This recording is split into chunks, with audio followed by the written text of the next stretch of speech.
Panic, sheer panic.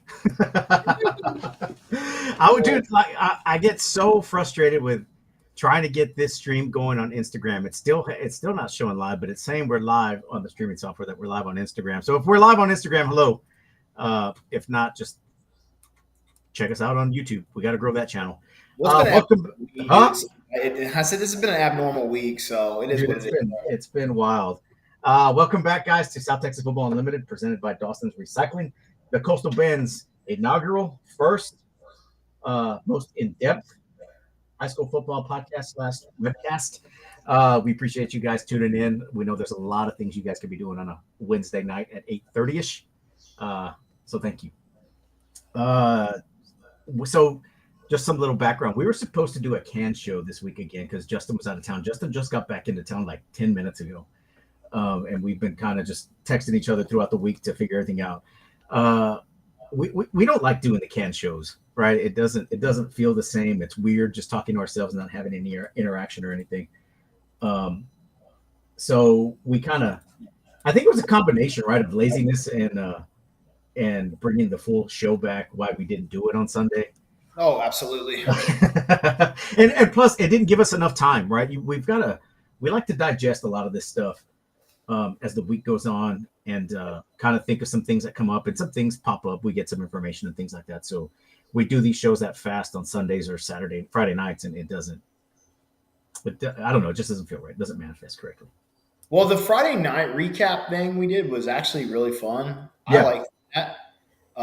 It was an immediate breakdown of a big game. I thought that was cool. I would be open to that idea again, like given the right circumstance.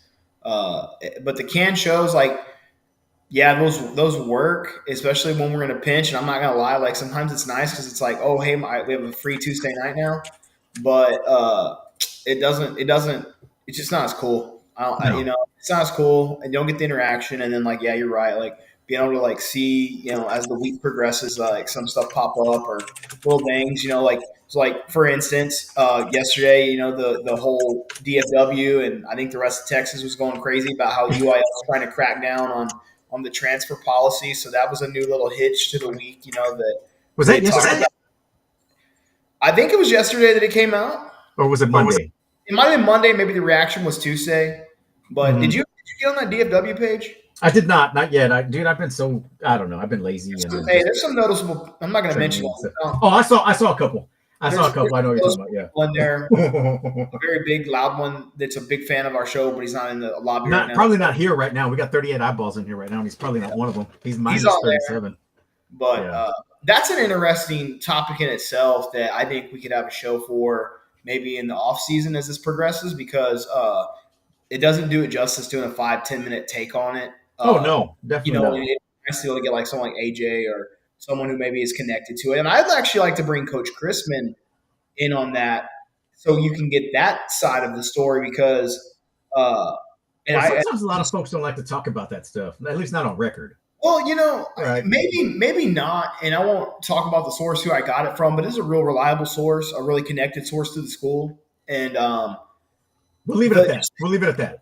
The inner workings of that whole ordeal with their kid transferring back to where he grew up his whole life or was in part of a program, to where the UIL only wanted to allow that kid to go back to the school he'd been at for like a year, is kind of crazy. And then a weird little flaw, or I don't even know a flaw, but just hitch in the system on why they allowed him to be cleared, which I fully think he should be cleared to play where he's at right now. I don't know. I just want to understand why, and like, what's the difference? You know what I mean? Because I was talking to our Victoria friends, and out in Victoria, it's open enrollment, right? You can live in West and go to East, and vice versa, and it just depends on. Oh, sorry, it's not East or West. It's Bernie. So what people don't, because I asked a coach, hey, what happened to Champion? Like, where's Champion been in the last like 5-6 years? Because for the longest time, they had kind of overtaken Bernie as far as making playoff runs. And he said, what people don't realize about Bernie, it's an open district. It's an open district school district, I guess. So you can live in Champion's district, go to Bernie. You can live in Bernie, go to Champion. And An interesting little side note on that was the team from Bernie that went to state had 5 or 6 starters that were supposed to be at champion or lived in champions, I guess, school lines or wherever, you know what I mean? So that was kind of interesting. They finally oh, okay, that's what happened to champion.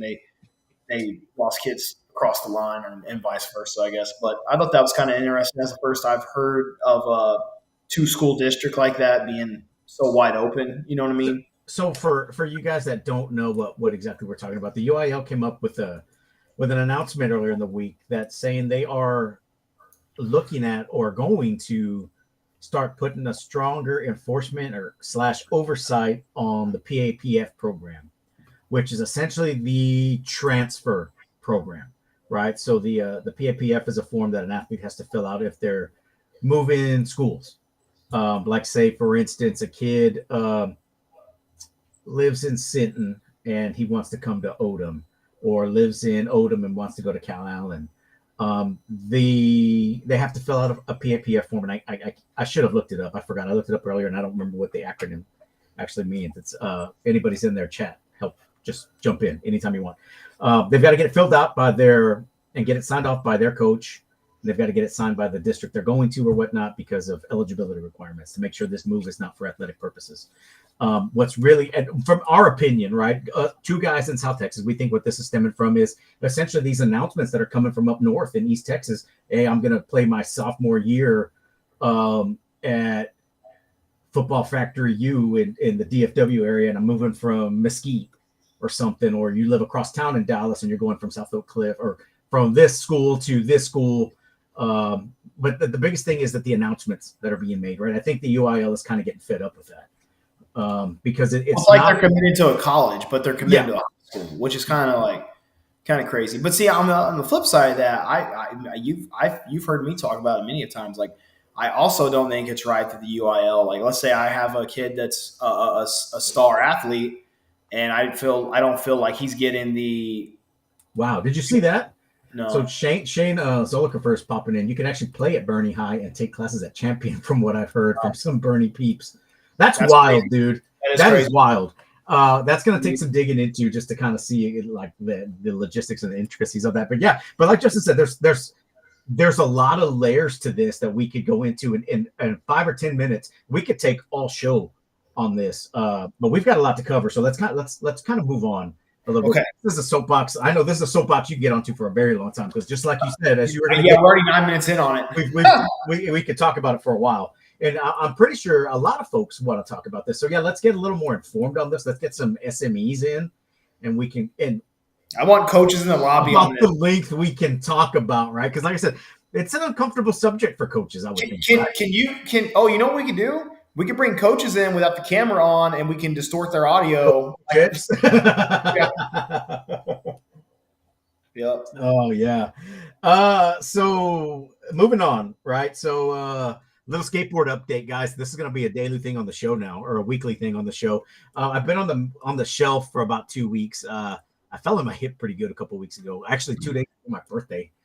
And dude, I'm finally starting to move around and without any pain in my hip or my knee and or foot. Huh? Can you move your knee? Yes, I can. I'm fully mobility back. Fully range of motion. Yeah, but. That may end pretty soon because I was perusing the internet the other day, and I found this. You ready to see this? Bring it on. I'm gonna build this ramp right here, a little launch ramp.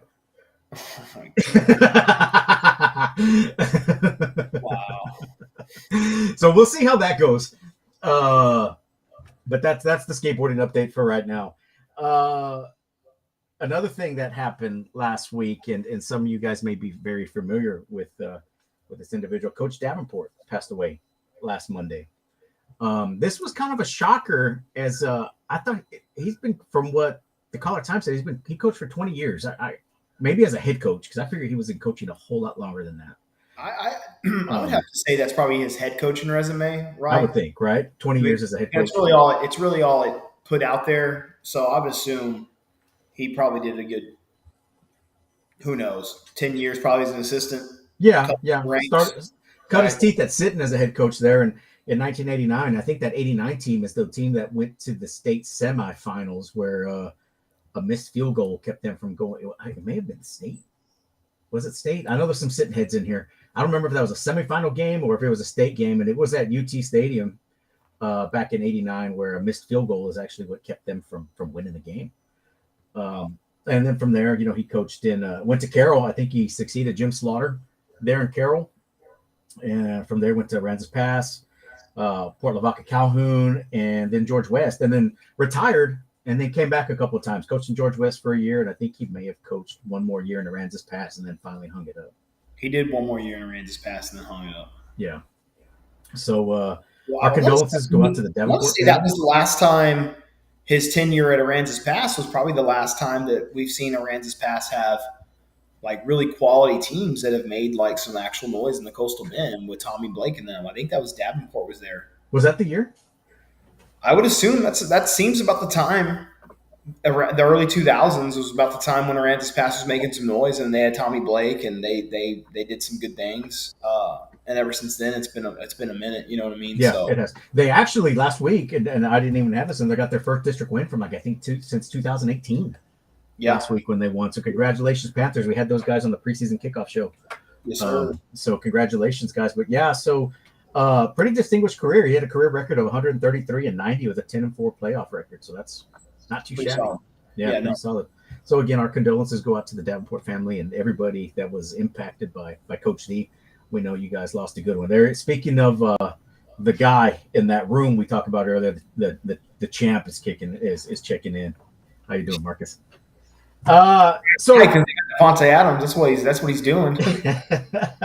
So before we actually get started, man, I think this is an odd place for this just because it's so much information, but playoffs are around the corner, man. We're in week 8 already of the season. It's crazy, right?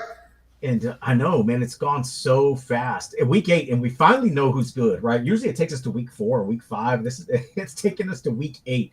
And I don't think we're still 100% on actually who is good right now. But yeah, so who the best is. You know what I mean? Oh yeah.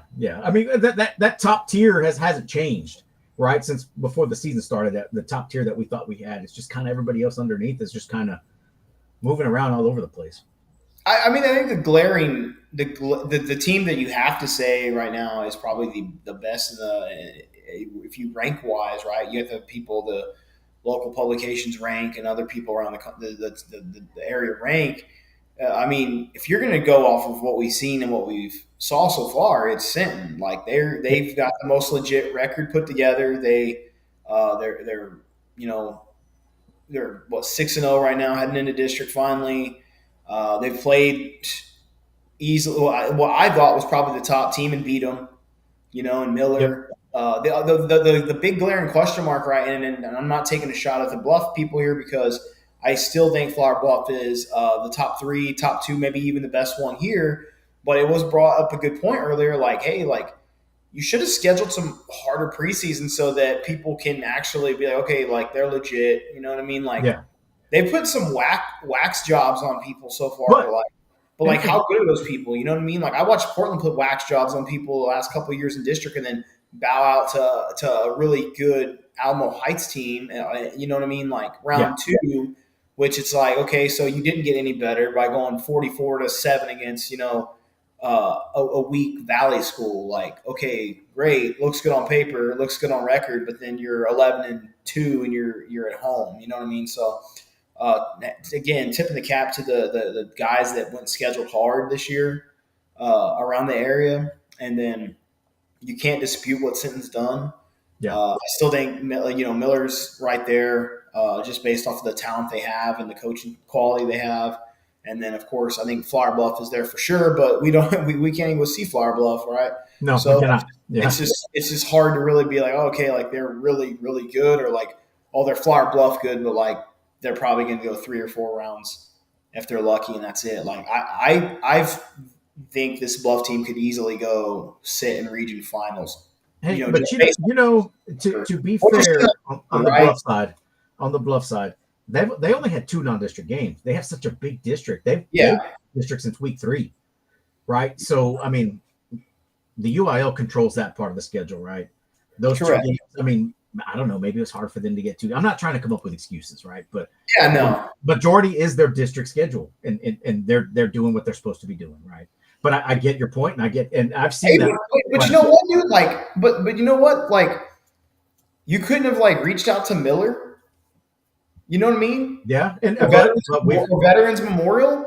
I'm not saying Veterans Memorial is like world beaters this year, but what happened to the Yorktown Battle? So the other thing with that, right? Stay away from that competition. Like, so Vets is in that same district, right? So they only have 2 non-district games. One is Miller, right? So because that game's not going to go anywhere, right? And then I've got to look at see who Vets scheduled second. So they had 2 games. Let me look.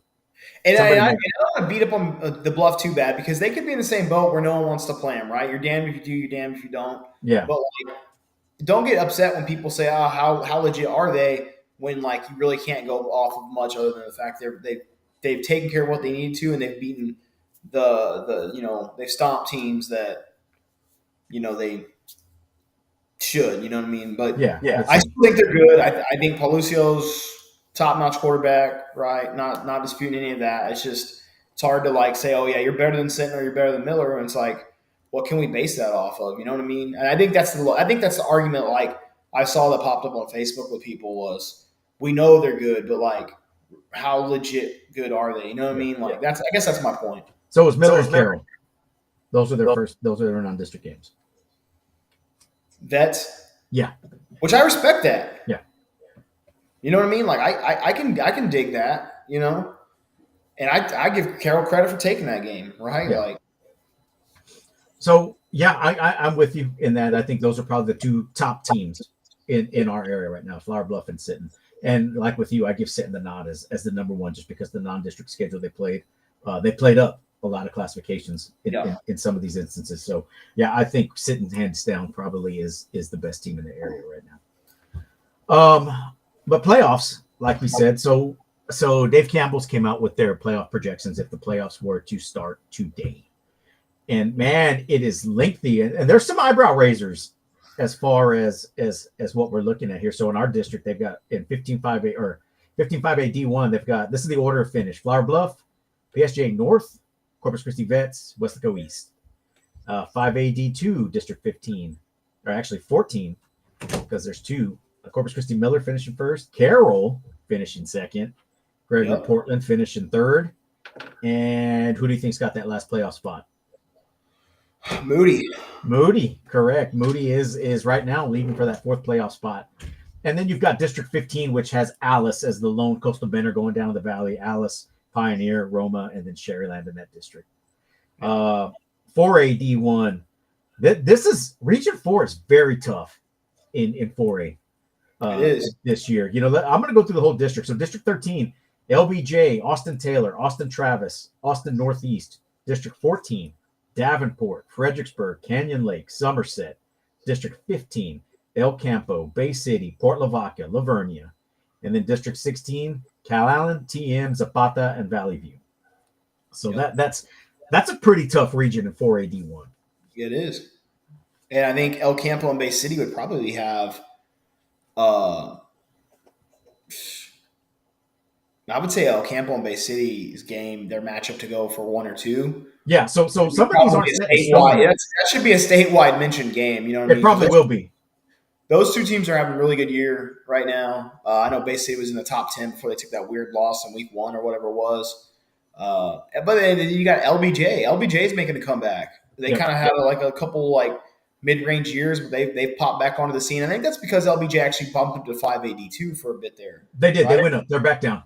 Yeah. So they're back down. It's kind of like how you're seeing Wagner. Wagner came back down, I believe, right? They're a little more. Wagner came back down to 5A. Yeah.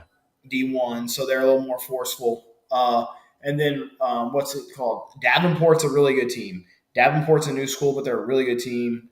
I think they took one on the chin to Piper, but if you go look at Piper's resume right now, they're probably one of the low-key hottest teams in Texas. Yep. It's kind of nice to see because they're out of San Antonio and they're also a new school that's been on the rise the last couple of years. So yeah, that's a loaded up Region 4, dude. That's going to be a fun playoff scenarios in that. Like you have opportunities to see Callan, Bay City, Callan El Campo. Well, so I have that broken down here too, right? So let me go through the other districts. Sorry, in 5AD1. So District 13 is Piper, Smithson Valley, Wagner, and New Braunfels. District 14, San Antonio J, San Antonio Southwest Legacy, San Antonio Southwest, South San. That one's kind of after San Antonio J. And then District 16, Vela, McAllen Memorial, Mission, and then Nicky Rowe. And then 5AD2 District 13, Alamo Heights, Bernie, Victoria West, Kerrville Tybee. And then District 16, Ed Couch, Mercedes, Brownsville Lopez, and Brownsville Pace. So 5AD1, right off the bat, right? So you've got Piper facing South San in that first bracket. And then that winner will play the winner from McAllen Memorial, Corpus Christi Vets. So right there, you've got a potential matchup. If the cards fall the way they do, Vets taking on Piper or South San, more than likely Piper. And I wouldn't sleep on McAllen Memorial, to be honest. No, they're very good. They're very good this year. They're a very good squad, and the way that Vets is having a little bit of a tough go right now, Vets is beatable, super beatable for McAllen Memorial team. Yes. You know what I mean? Where years past, I'm like, okay, McAllen Memorial might give them like a good first half, and then they're going to pull away. And honestly, I couldn't tell you that would happen again right now. Yep. The way Vets played this year. Kind of going back to what we were saying about Bay City and El Campo, because they played week 10, so they haven't even played yet. So that 1 and 2 spot could switch. That's the same thing with Flower Bluff and PSJ North. They play, I think, the same week, right? Week 10. And they're playing in Flower Bluff. So that could go either way. PSJ North could come on top of that game and be the number 1 seed.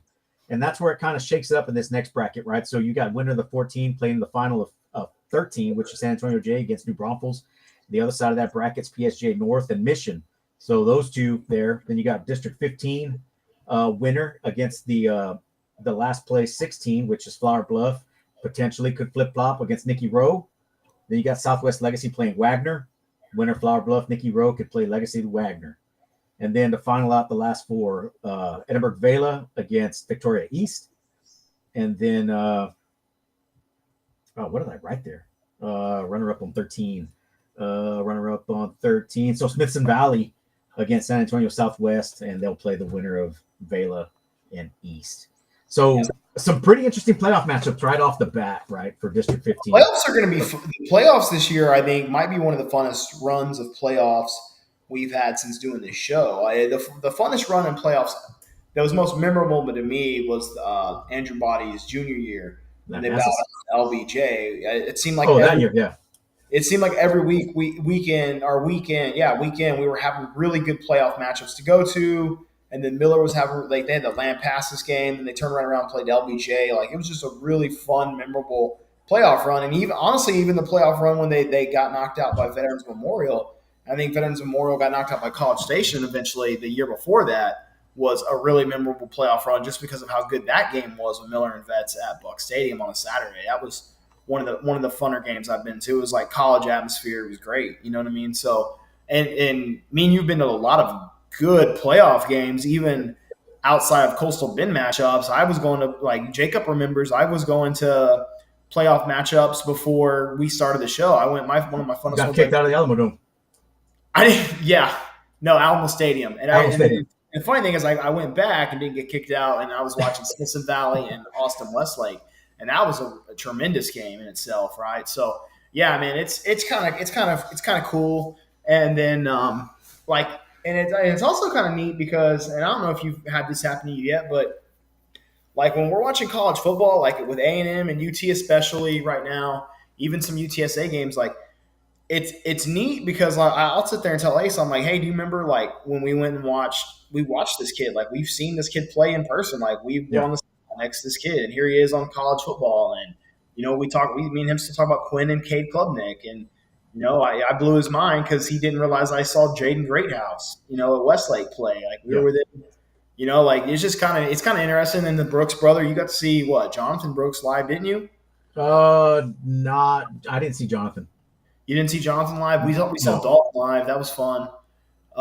It's just interesting that the playoffs always add like a nice little touch to it, and then you see them later on. And what blew me away before we move on was while we were at Kalahari, they had Texas high school greatest football games, and it just so happened to be Hallettsville and Jim Ned, and it was Jonathan Brooks' senior year. Heartbreaker.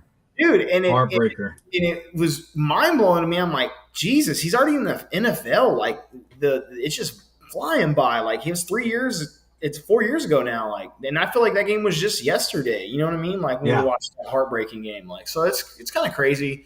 Playoffs are always fun. I like that they're starting to put these playoff predictions out early, so we get a nice little look up of what we have on ahead of us. So it's cool. But I really do think this is going to be a really fun ride for the Coastal Bend. Even if your team gets knocked out, like we have some ponies that I think we can all follow pretty far instead of be haters and actually kind of hop on the train and kind of tag along for the Coastal Bend ride. I think. Oh yeah. I think we got some guys that can make some pretty good runs this year. So I kind of messed up and didn't write everything out like I did with 5A D1 D2 and 4A D1.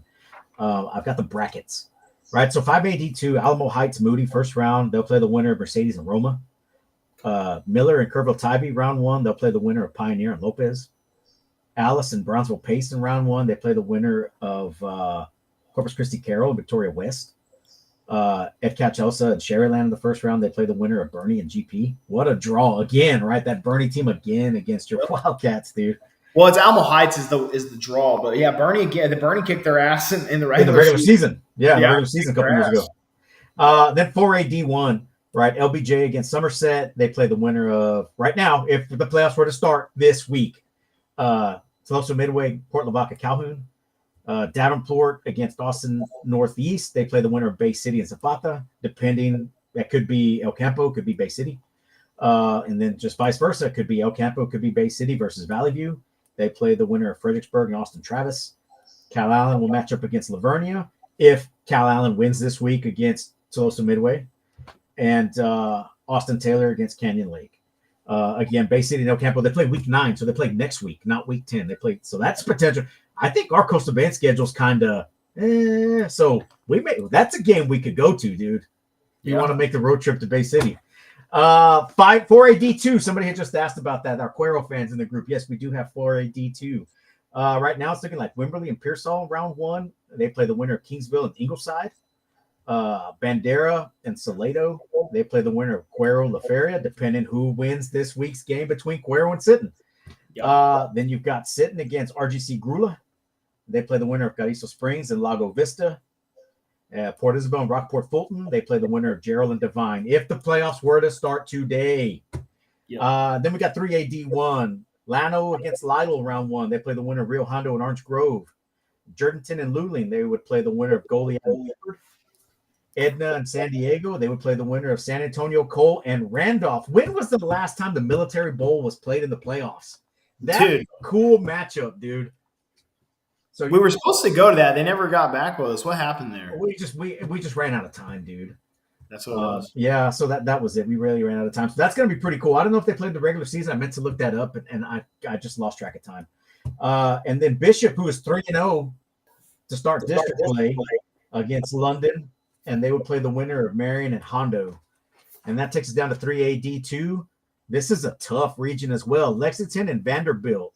And round 1, they would potentially play the winner of Odom and Dilley. East Bernard and Comfort. They would play the winner of Catula, Santa Rosa.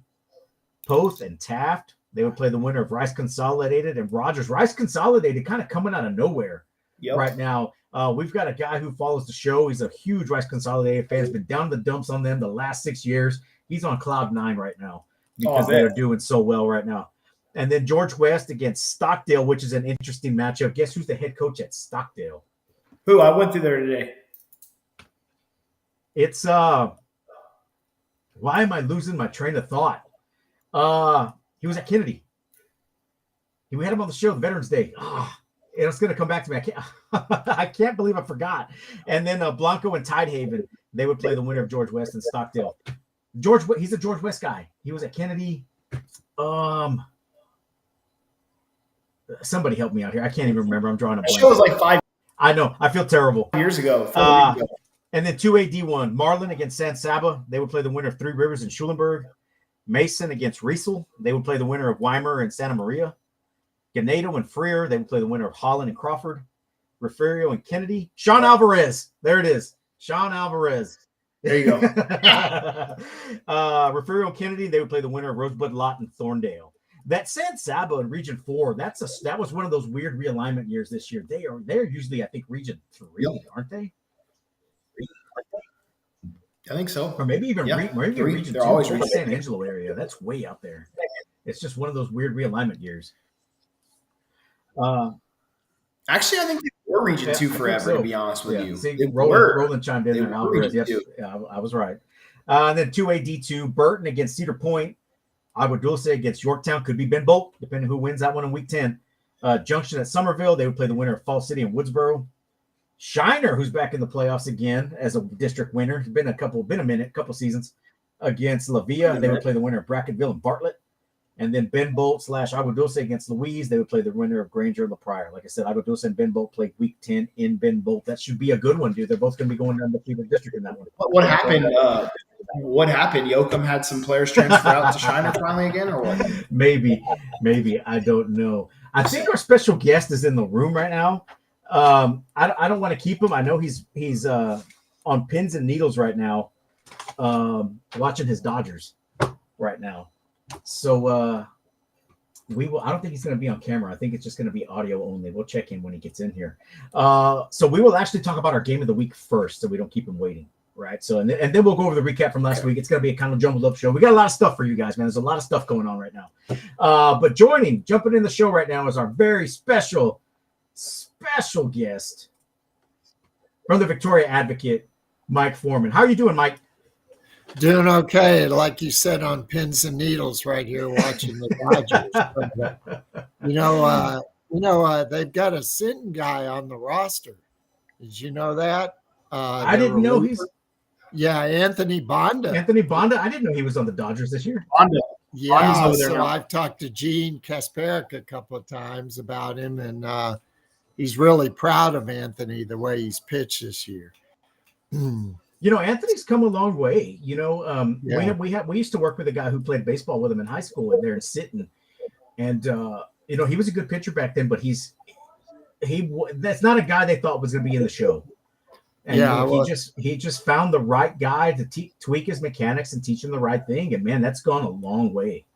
Yeah, and I want to say he had a growth spurt after high school. No, wasn't that something they talked about when we'd mentioned that in the past, that he also had, when he went to college, he had a little growth spurt as well that helped him out, and because he was the number 2, he wasn't the ace pitcher at that time. Yeah. And then he found the right pitching mechanics, and it's crazy what that can do for you, right? Like, here he is sitting there at a possible World Series chance. But I know you guys want to talk about some football. So, So before we start, I see a specialist. I'm an old man. I go to the doctor a lot. I see a specialist in Victoria, and a common acquaintance we may have, Aaron New. Yes, had some very, very high praise of you when I was in the doctor's office with him a couple of weeks ago. Well, I'll tell you the truth. I actually went to Aaron for a short while back when I had an issue, and he is the lead of Vince Reedy, who is Vince Reedy was the managing editor of the Advocate for many years. So there was that connection there. But that's what he said. Yeah. Yeah, he's a good guy. Aaron's a good guy. Yeah, he had nothing but good things to say about you, Mike. So Cuero Sitten, this is our game of the week. Actually, our co-game of the week. We've got another one coming up that we'll talk about once we're done here with Mike. We brought Mike in specifically to talk about Cuero. We got eyes on Cuero week 1, and they were kind of a mixed bag at the time, but we could tell they were going to be a good team. They played a juggernaut in Columbus that week that had D1 athletes all over the field, and Cuero's breaking a new quarterback, trying to break in a new running back, but we saw flashes of what they could be this season. So and we actually had that great preseason talk there at the EV thing, right? Which unfortunately didn't work in our favor at that one. But Mike, what can you tell us about how Cuero's shaping up this season? Well, first of all, the biggest news for them is they lost their quarterback against Belton. Jackson Marie, who won the Ford Tough Award actually for his performance against he sustained a shoulder injury, and he is gone until the earliest they said he could come back with the last game of the regular season. So that obviously is a huge loss because he's not only he can throw, he can run. He was just an exceptional athlete. But they've won 2 straight since they lost him. The quarterback that's come in, Ardo, he was their JV quarterback, and he's been able to kind of manage the game, and he still throws the ball. He's been able to throw it like they threw it against Harlingen. That was how they won that game. But I think the biggest thing for Cuero is defense. To be quite honest, early in the year, their defense was not good. And it's gotten a little better. I still don't know if it's good enough to play against a team like Sinton. I think last week they got Connor Kubish back, and he is a big factor because he helps solidify, against the run game a lot. But that to me is the question going into Sinton because I don't know if that defense can stop Sinton or not. It's going to be tough. There've been a lot of defenses that have tried in higher classifications. They've not had much success. I think their biggest thing is they could slow them down for about a half. But these adjustments that Sinton is making at halftime in some of these games where they're like in a dogfight, I mean, their coaches are doing a very good job. I get the feeling that this is kind of the year Sinton is kind of looking at because I understand they have a lot of seniors on this roster, and that's always kind of the thing, when you're a senior team, that's your year, and you expect that from them. Yeah, and I mean they're running a 3-headed monster with the ground game, right? With Micah Green, then you have Tristan Hansen, and then Derek Garcia, right? So it's like, and the thing there is like Derek Garcia just brings a really good downhill running game, right? Mm-hmm. Reminds me a lot of, and honestly probably better than Galvan at running downhill. He's tough. He's also elusive. But then you have the speedster and Micah, who he's like just blown onto the scene last couple of weeks. Ever since he took over the week that Garcia was out against GP, that was kind of his coming out party. And then, of course, Tristan Hansen is like, he's a bowling ball himself. Like, he's a big kid. He gets going downhill. He's going to get you 3 to 4 at minimum, usually it seems like.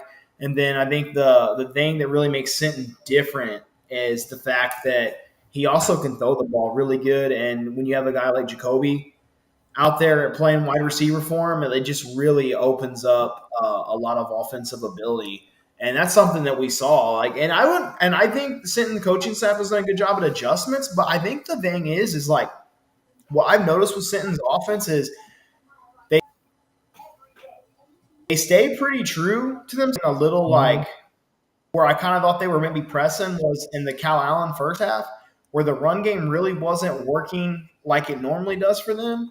And they almost started abandoning it and throwing the ball a lot more than they probably ought to, and kind of gave Cal Allen some opportunity there. And it was raining, so it didn't really make for a good airing out game. And then they came out in the second half and they went back to the run. And that's kind of what broke the camel's back with the Cal Allen game.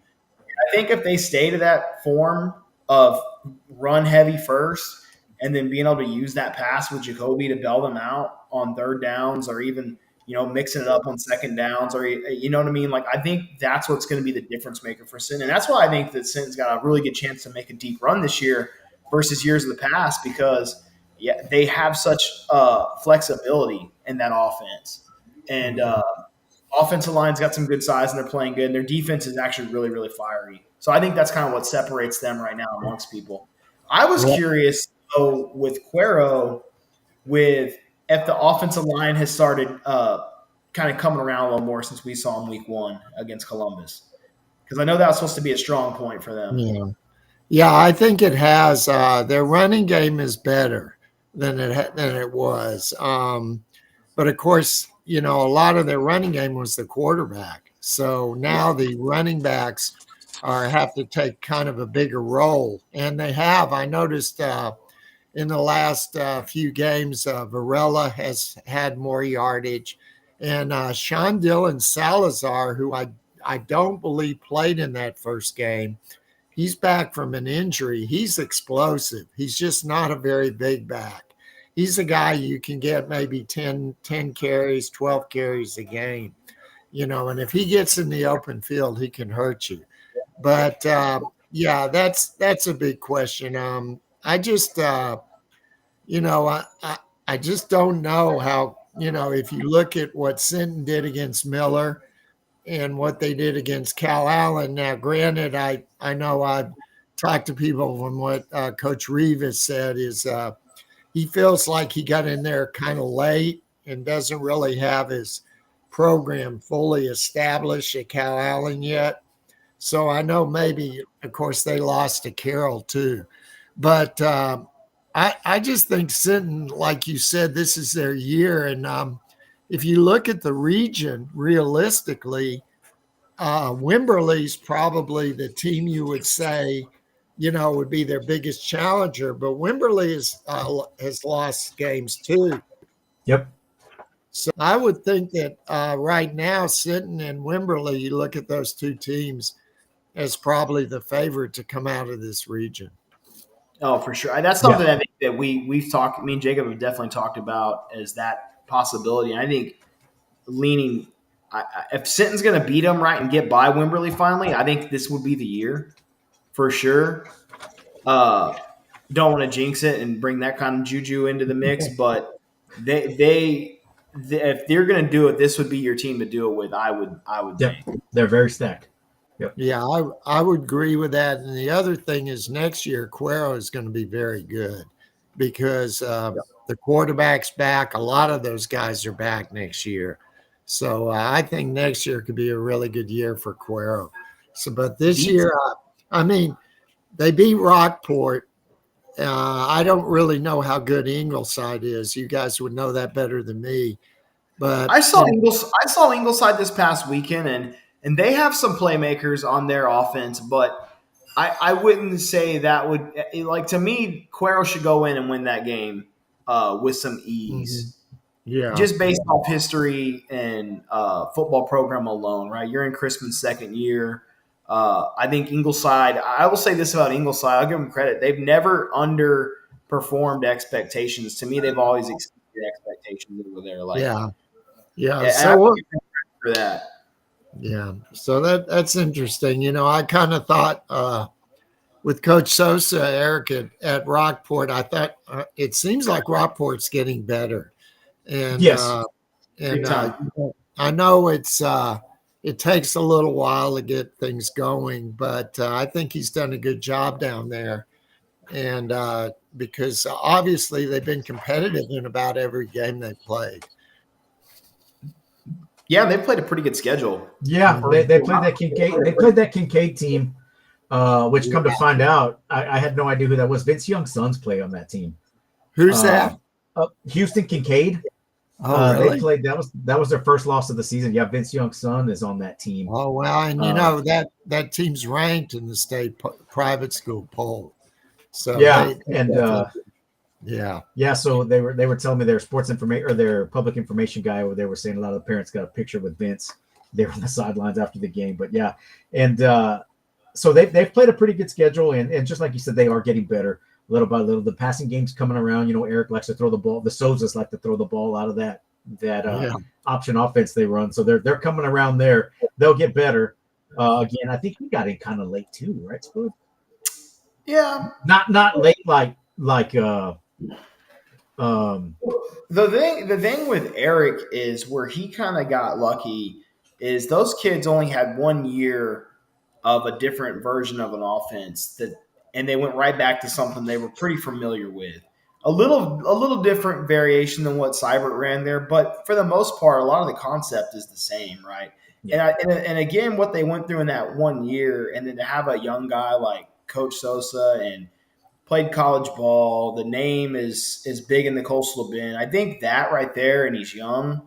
And like I told Jacob after we did our interview with him, I said, "Damn, I'd sue it for him right now." Like I was fully invested and believed in everything he brought in that interview. You know what I mean? So I think his capability probably to be able to reach out to the kids is what's going to make Rockport have a very quick turnaround, and you're seeing it right now. Mm-hmm. So they made the playoffs last.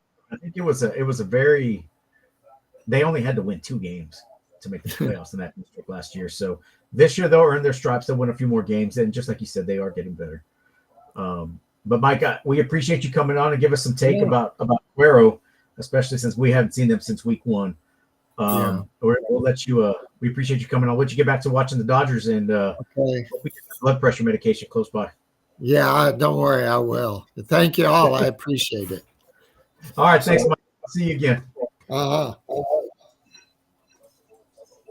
right, Mike Forman, ladies and gentlemen, a South Texas legend as far as it comes to sports, right? If you guys aren't following him on Twitter, you got to give him a follow on Twitter, X, whatever you want. Back in 2022, he won the Padilla Poll Texas Legends Award for the sports writer, right? So that award goes out to essentially the whole state of Texas, and he was picked in 2022 as one of the Texas legends and got the sports writer award. Mike's been around, man, and I think we get very lucky with some of these guys like Mike that we get to talk to and meet just off the history of football they've seen. Like, you get surprised because you almost have to catch them and be like, this was supposed to be a 10-minute conversation. We're sitting here for 50 minutes, and we're talking about 1996, like Midland High. You know, whenever Lee gets on, Lee can go, man. And it's like he's still. I don't think we've tapped that well of knowledge on Lee yet. You know, Lynn. I'm sorry, Lynn. And that should, we always do that support. I always mess up with Lynn. He broke a chair. But dude, like, it's crazy, and like Mike's a really interesting one because like he always pops up somewhere, and he's covered this area, and he knows it like the back of his hand. So it's always nice to be able to bring a guy like Mike on for the show. So our show, like I said, it's kind of all over the place right now. Let's take a quick break. We'll get a quick breather, and then we'll kind of jam the rest of the stuff in that we got with the recap and what we got coming up this week. All right, so guys, hang on for a second. We'll be right back. Hi, I'm Brian Williford, president and owner of Al Williford Chevrolet in Portland, where we've been family-owned since 1984. One word that we love around here is community. We have a heart for the Coastal Bend, which is why we value people first. Whether you're in the market for a new Chevrolet or a quality pre-owned vehicle, our friendly sales professionals are eager to help. We also have an amazing full-line service department featuring genuine GM parts and accessories to keep your vehicle running and looking its best. Plus, for life's accidents, we have a fantastic collision center where we repair all makes and models and work with most insurance carriers. Remember, when you buy from us, we're not looking for a one-time sale. We look forward to building a relationship together for years to come. Thank you, and we invite you to join the Al Williford Chevrolet family. Again, guys, as always, thanks to our friends at Al Williford Chevrolet. If you guys are in the market for a new or used vehicle or just need some body work, head off beautiful Highway 181 in Portland, Texas, and go see our guys there at Williford Chevrolet. They'll take care of you. Let's take a few steps back. All right, let's talk about last week for a second, and we'll just give it a quick recap. Right, so our Thursday night game was GP at Ray. You were at that game, 34-13 GP. You were kind of a little shocked at the beginning of that game, right? It just wasn't a clean win. You know what I mean? Like the first half, I'll give them credit, was very well done. It took a minute to get kind of going there, and then the second half was really they just kept giving Ray opportunity after opportunity after opportunity. And Ray is a good enough team to stick around. You know what I mean? And it wasn't until they scored that 34th point that really kind of sealed the deal on Ray's fate. But like, it just seemed like every time Portland would get the ball, we'd move it, and then they would it'd be a turnover, pick, fumble, something. It just wasn't clean, right? And it was, to me, it was like, okay, you got a good win against Alice, right? That was a very good win. It seemed like they flipped the script against Sinton, moved on, smashed Alice. You had a bye, and which you're coming out of a bye, so it's kind of like you wanted to see that pick up from where you left off with Alice, right? And then it looked like it was going that way, and then it kind of went into mistake-laden football. and just a lot of undisciplined penalties that kind of was setting themselves back, which you got to clean up when you play good teams. And I think that's why, if you're being realistic here, like, I don't hate Matt Stepp for him putting Carroll in front of Portland in that playoff pegging, because if you play like that, you're gonna watch Carroll come in and beat you. You know what I mean? Like, you're gonna have to clean those mistakes up. So yeah, to me, it was a little like, oh man, come on, dude. Like, it was just it was meh to me. Yeah. Like, football wise, I was like, wow, they got to fix some of these little things. There was good things about it, and then there was some just like Jesus moments. Yeah. And then, of course, I think Ray. I think they're doing the best they can with what they got. Their quarterback, honestly, he's pretty fun to watch. He's quick. He has a pretty good arm. So it's been a while since we've seen Ray have like a really good team, though. Brad Breckenridge. Yeah, it's kind of hard, man, for what they're dealing with. Yeah, I think that was our first season, right? 2019 when Breck was there. Yeah. So that brings us to our next game. Odom at George West, 46-23 George West. The Owls go down 6-1, right? So the big story out of this game was John Albert Cisneros from George West, running back, 215 rushing yards, 5 touchdowns. Here's where the wheels fell off for the Owls. In the last 41 seconds of the first half, Odom kicked the field goal to bring the game within 7, 23-16. On the ensuing kickoff, a couple plays after the drive, 70-yard touchdown pass from Tegan Collins to Logan Miller for a 30-16 lead for George West. George West then onside kicks, recovers, drives down for a field goal. They go in with a 33-16 lead, and that was kind of it for the Owls. The Owls scored a late touchdown in the fourth quarter.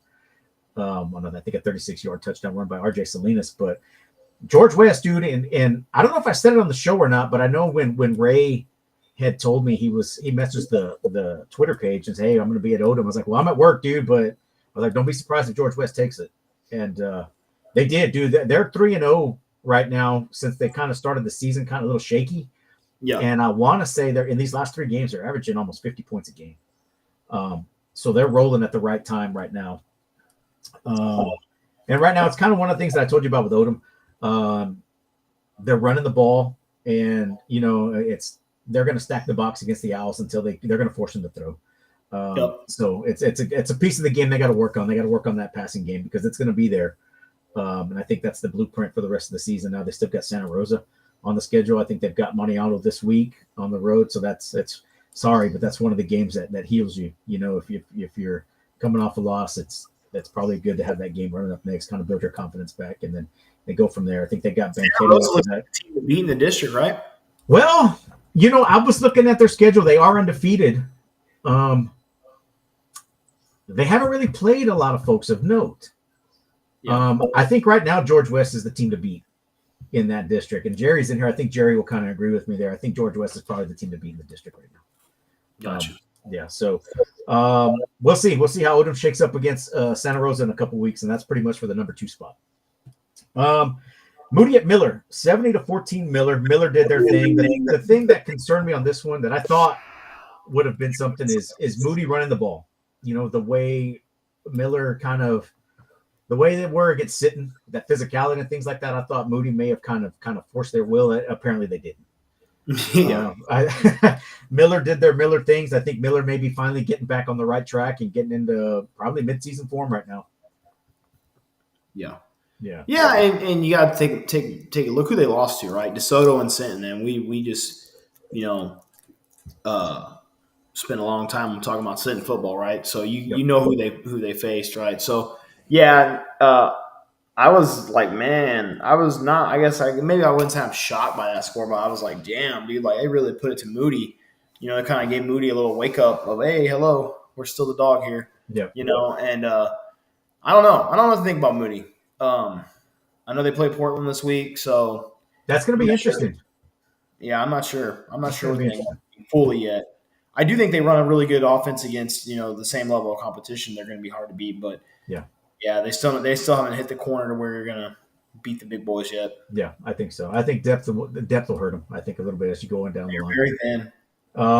And then another game you're at, Robstown and Ingleside. Little treat at that game, right? You met up with the state barbecue champs there at the Ingleside game, right?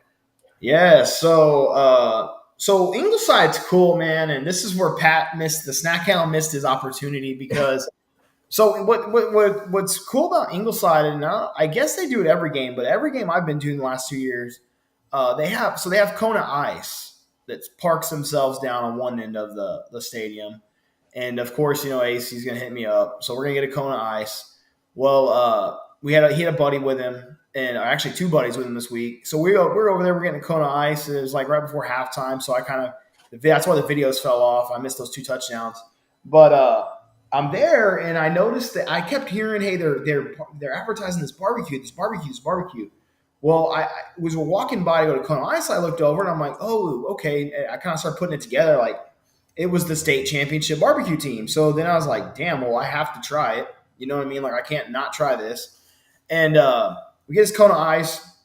I go over there, and I think the money goes to like one of their middle schools. It's like a fundraiser they do, and whatnot. And so I'm in there, and I ordered a brisket taco, and one of the guys working the pit, I think it's a dad of one of the boys on the cook team, or it might be maybe the coach of the cook team.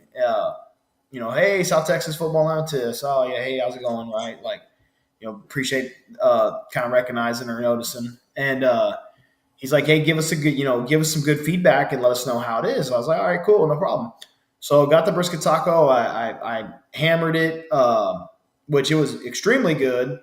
And then I'm not sure if I'm supposed to say this or not, but I was given an extra one from the house, which was cool.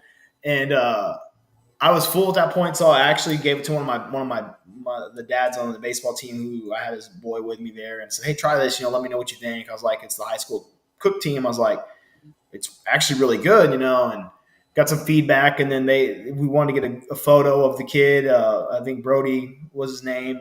He's Brody Daniel, one of the returner kids on the cook team, and so we got that cool photo. And I just thought it was neat because like it's just unique. A lot of these places we go to, it's like R-mark food is all they have to serve. Yeah. Up. Like or the basic nachos fare, right? Nachos and popcorn. So the fact they were slaying, and they were doing like sausage wraps, where you could get a brisket taco with sausage or just a brisket taco and then like chips and a drink. And it was priced pretty well, like $7 for a brisket taco. And then and they hooked it up too. It wasn't chinchy where you felt like you're getting ripped off. And honestly, dude, it was really good barbecue. I was impressed by it. But I thought it was neat. They kind of mixed the high school kids into it, and they're raising money and whatnot. So it was cool, and I recommend anyone who goes out to these Ingleside games. I think this is something they do every week. Dude, stop by and support those guys, man. It was good. I was pumped that I got to try it. And I've always wanted to try it ever since I saw that they won state with it and whatnot. So I appreciate them showing me hospitality and recognizing the show. And I have to say, dude, every time we went to Ingleside, man, we've been treated very well. Treated very well. Local celebrities. Yeah. So just to give a shout out, I guess this is Brody's mom, Samantha Daniel. She commented on the reel we posted last week, the picture you took with the kids. Number 65, who's also a member of the team. There's no name here, so Robert, you're in there. Who's number 65 for the Mustangs? He's on the team.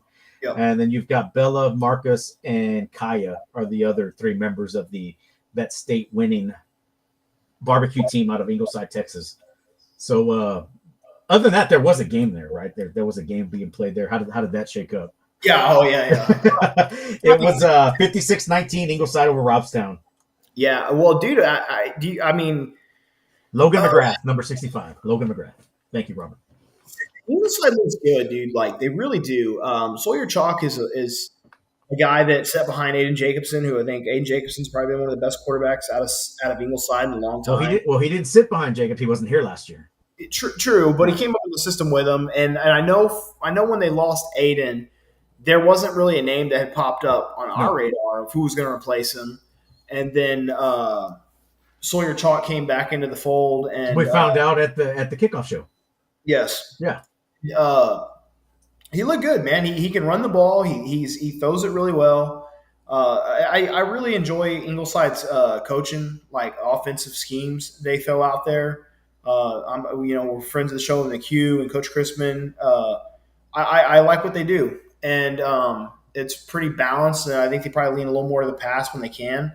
And the thing is I feel like when we watch these Robstown games, is their games take forever. And I don't they're throwing so much. Right? Yeah.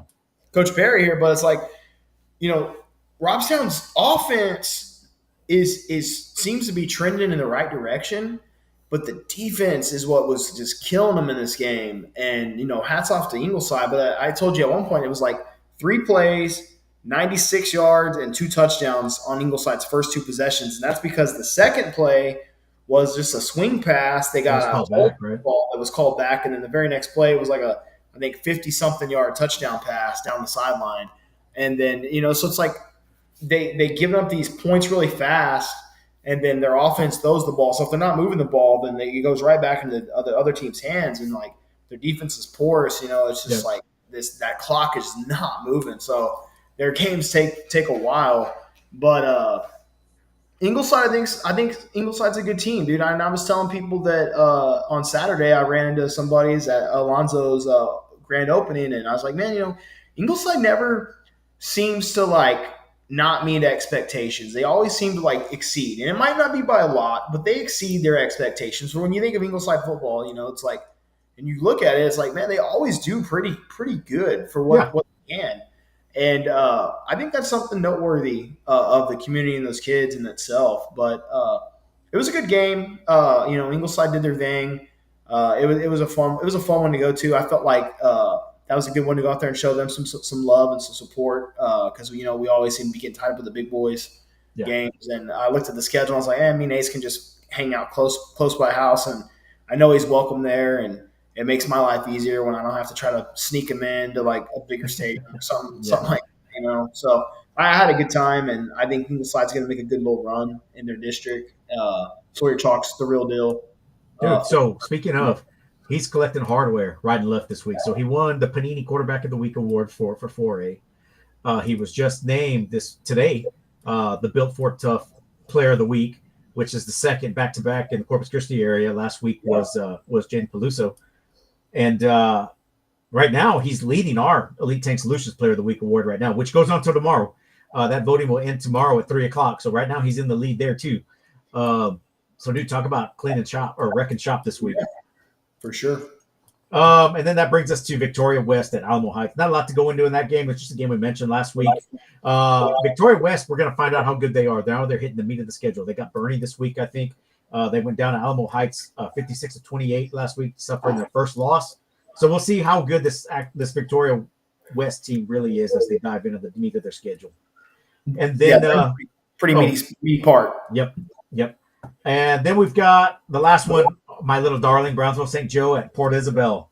The battle of 1 and 2 teams in the RGV. 58-20 St. Joe's with a roster of 22 players. They were listed as the underdog in this game down in the Valley, which is kind of a head scratcher because of just who they've played, right? The teams they played, the teams they've beaten. They beat a 6A team, they beat a 5A team, and they beat some teams in between. I guess what really knocked them is losing that Austin Regents team. That Austin Regents team probably would have beat a lot of teams in the Valley. It's a private school up in Austin. They're going to have their pick of who they want. So they knocked them down to number 2 in the Valley, and they made them the underdog, which is a head scratcher. But Claudio Torres, we've mentioned his name a couple of times. He's their kind of Mr. Everything. He scored 5 of 8 touchdowns. Which put him on to 23 for the year. He had 254 rushing yards, 4 touchdowns, 70 receiving yards, and 1 touchdown. The defense held PI to 342 yards and held him scoreless in the second half. So those 20 points were all scored in the first half of Port Isabel. So I think Brownsville, they jump into district this week, Brownsville St. Joe. One of those small TAPS districts, and one of the teams that we play in our area is Victoria St. Joe. Their private school as well. I think that's October 25th. I'm not sure if they're coming up here or not. So, again, just checking in with the Brownsville St. Joe's guys. They're doing pretty well. Congratulations, was that guys. Victoria team one of the ones that IWA played in 11-man? Maybe. Probably. They scrimmaged them, I believe, in 11 football. Yeah. I think so. Yep. Yeah, it's probably it because that's the only private school in Victoria. That'd be kind of cool, dude. If once IWA gets the ground rolling with 11-man ball, you'll probably see them and St. Joe match up. Maybe. It'd be definitely less on travel for those guys because they're going all over the place, dude, out of the Valley. Probably one of their closest games. Somebody had commented on here, did we talk about Miller and Carroll? That's coming up. Let's talk about our Week 8 stuff. So the first one, we kind of mentioned it already. Moody at GP. What are your thoughts on this game so far? We've seen both teams play. I think the biggest thing for Portland will be is just to be able to hold on to the onslaught of the run game, which I think they do fairly well against the run. It's the passing attack that sometimes eats them alive in the secondary. The secondary is kind of weak. It needs help. Run defense wise, they do pretty good. They got a good size up front. They have good size at linebackers. They have some decent speed. So I think in that aspect they're going to be okay. And the big thing that's going to help them is they have the depth, right, to be able to rotate guys in and out. And they didn't do bad against Sinton's run game. Obviously, Sinton won that game, but I would say Sinton's run game is a lot better than what Moody's got right now, just based off of just being physical up front and whatnot. So I think the favor right there goes to Portland. And then, of course, I think Moody's secondary is porous. Their defense struggles against the pass game. If you can block, where you saw Kingsville make adjustments and start doing a lot better job protecting their quarterback, and then Kingsville made that run, and of course Miller did what Miller did to him. I think if Portland's offensive line can hold up, which they've been pretty blessed this year, they haven't had no real injuries, and they got good size. I think they give Reed the time that the offensive pass game starting to come together a little bit more for Portland. So I think that's what's going to swing that game in favor of the Cats. It'll be interesting to see how they do. I don't think we've seen a wing T in a long time, which was the offense we ran forever. So it's kind of interesting to see that aspect of it. But I'm leaning with the Cats on it. I think they need to come out and really show some power. Show that they've turned a notch to get ready for the Carroll game, because that's the Carroll and Miller are the next two big ones on the schedule. Yep. And I think I'm going to go with you on this one. I'm going to take Gregory Portland on this one as well. But you mentioned two teams that face off this week: Corpus Christi Carroll and Corpus Christi Miller.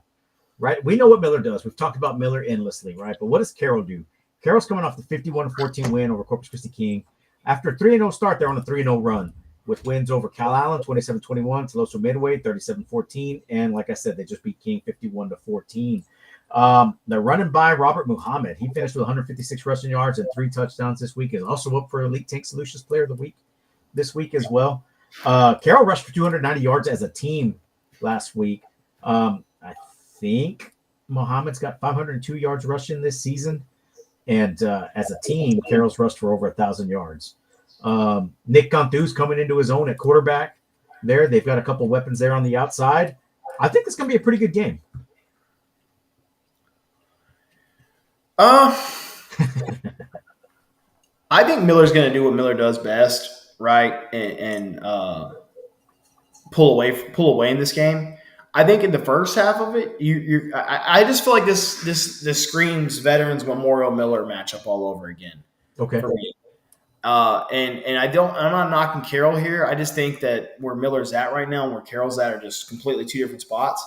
I think if you're a Carroll fan, you want to see them compete the whole game, right, and make it as close as possible. Obviously, you want to win, but I don't think that they got the guys that can do it right now at this level. I think where Miller's going to have the advantages. They've been pretty battle tested, and defensively they're pretty strong. I think they'll be able, if they can take Muhammad out and kind of keep him at bay, that's going to press everyone else on Carroll to have to make the plays. And I think eventually that Miller's offense is going to have their way with Carroll's defense at a certain point. Yeah, enough to kind of make this game look a little uglier on paper than maybe what it's being played at. So I'm leaning with the Bucks. I don't want to put a number on it, but I don't think it'll be as bad as Moody, but I think it'll be somewhere on the lines of what Veterans Memorial and Miller looked like game 1 this year. Okay, I'm going to go with Miller too.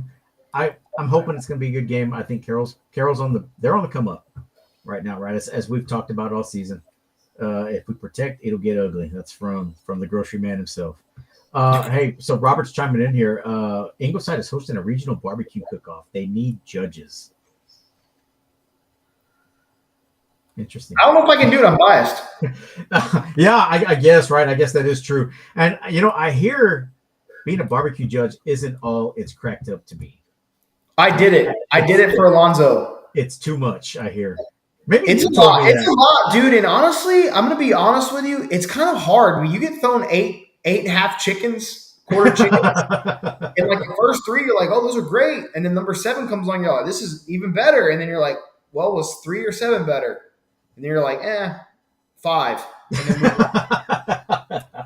but I only did it one time, dude. So I'm not a vet when it comes to that. But it was a lot, dude. It's a lot of food, bro. It's a lot of food, and it's a lot of wasted food too. By the way, I bet. Right? Yeah. It's not that much. It's broken up. I don't know, man. I don't know. We'll see. When is that? Did you say when it was? No, you didn't say. What date is that? We could be working. Who knows? hey, Brian's on the show. Hey, Brian, what's going on, buddy? Are you in Dallas? Where are you at this week? Oh yeah, where are you going to be at this week, Brian? So I guess we'll talk about that a little bit. But before we get to our last game of the week, Thursday night we're going to be at West Oso, Mathis. 2 schools that that's the only Thursday night game. I think Taft's playing on Thursday, but they're in the Valley, dude. So I thought it was very ironic that this popped up today if they're sending Mathis folks in here, you got to tell us who this hero is. I'm going to pull something up real quick, and this is about my one of my best homeboys who played middle linebacker in the 90s for a small South Texas throwaway town called Mathis. He had 32 tackles in one game. A game where that offense from that other team might have run 35 plays. He had 32 tackles. None of my friend group has ever forgotten that. Anytime anybody accomplishes anything, we all say, but did you get 32 tackles in one game? 32 tackles. And he has the VHS tape to prove it. 32 tackles. Insane. I want to know where the number started. Right. 25. Right. Like, was it like 12 that night? Right? Like, where did it start and get to 32 by the end?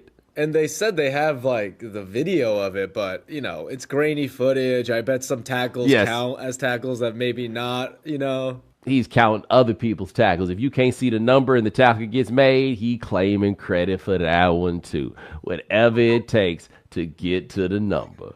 But Sean, you got prize picks? Dude. 32 tackles. I think it's a middle school game. Did he say it was a middle school game? I don't know, but they need to have a sticker on that helmet somewhere that just has a 32 on it. Right?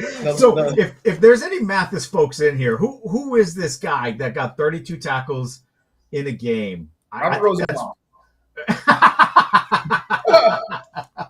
Oh, maybe right. Robert Rosenbaum, right? No, he went to high school in Skidmore. God. But I thought that was pretty funny. Rick Cortez. I know you know who that guy is, Rick. Where does that number start, right? Was it 16, 12? 12's a good number to start. That's a good game, That's a fair number, right? And then as the story goes on and goes on and goes on, next year it's going to be up to 42. But I thought that was pretty funny. So, yeah, we will be at West Oso Mathis on Thursday night. Coach Acosta is welcoming us in there with open arms. So if you see us, don't be afraid to say hello, talk some football with us. I saw that. Hey man, my sister's from Mathis, dude, and so is my brother-in-law. So Damn. So okay. Hey, dude, your brother was a character. Your brother was a character, dude. So he's a character. So that brings us to our last game of the week. Calallen at Toloso Midway, the Battle of the Little Brown Jug. And if you guys saw my post from a couple of days ago, I didn't know this. There's a second jug now that started like in 2013 because they've run out of space on the jug. And I guess somebody else said it's starting to turn maroon and not being sarcastic. I don't know if they're being sarcastic or not. It could be just maybe that changing color because it's so old. But yeah, so 40 years. This is the 40th year. And Toloso Midway has not won it since 1983. So Calallen's had it for 39. Calallen's coming off a 42-7 win over Valley View, and TM's coming off a 45-7 win over Hidalgo. That's not no disrespect to Valley View or Hidalgo, but that's not saying a whole lot. Yeah. Thoughts? We've seen both teams. I have not seen Toloso Midway play. You have. We've both seen Calallen. I've seen Calallen twice. What do you think? What are your thoughts?